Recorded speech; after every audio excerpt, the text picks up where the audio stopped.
Hello guys, Flanker here. This video is a guide where I will share tips and tricks for farming droppings in the most efficient way I've discovered so far. While droppings are often considered useless, especially by new players, there is definitely more to them than meets the eye. Before we begin, please consider leaving a like and subscribing to the channel. I would really appreciate your kind support. As usual, special thanks to my Twitch subs and YouTube sponsors. Droppings can be obtained by killing various animals in the world of Verra, such as wolves, bears, spiders, and many others. The only exception that I know about are ravens. Droppings are primarily used in farming to grow various fruits, vegetables, and berries, as well as to produce various types of mulches. Those who watched my processing guide video know that droppings are the main bottleneck for leveling farming. For the most efficient farming of droppings, you will need to create an alt character. Choose a mage archetype, pick up a rusty scepter, and equip it as your secondary weapon. Also, don't forget to take the starting quest and kill 3 goblins on your way to Lionhold. On arrival, talk to the official and complete the tasks he gives you to finish the quest. You will earn 1.5 silver, which is enough to buy a novice hunting bag and a few rations. After that, you need to talk to the trades manager and take the quest The Sweat of Your Brow. You don't need to complete it, just make sure you get crew tools and a horse. All these steps only take a few minutes to complete. When you are ready, leave Lionhold through the southern gate, turn right and ride for about 50 meters.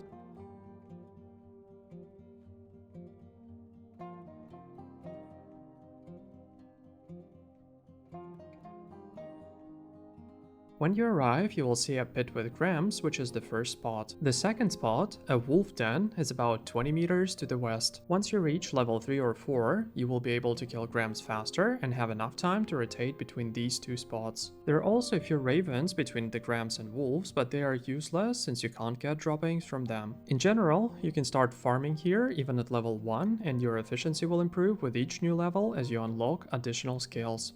I'm going to farm here for 30 minutes, and at the end of the session I'll show you how many droppings I managed to obtain. In the meantime, I will share all the tips and tricks I have learned so far. First things first, apart from droppings, you will also obtain glint. When you have enough glint, you can visit the nearby smithy and purchase a copper wand, focus, and a great spell sword. Basically, you need enough magic power to one-shot mobs with any spell. You don't really need to buy armor since it's almost impossible to die there, but if you decide to, go for heavy armor as the mobs only deal physical damage. Speaking of the mage skills, the first skill you should learn on level 2 is definitely Firebolt, as it has 3 charges. On level 3 I learned Combust, as it is another skill that deals damage and has a short cooldown. On level 4 I learned Bombardment, so that Firebolt deals more damage. On level 5 I learned Cone of Cold, as it is an AoE skill that allows you to kill small packs of mobs quickly. And on level 6 I would recommend Blink to rotate between grams and wolves quicker. If you have enough magic power to one-shot mobs with Firebolt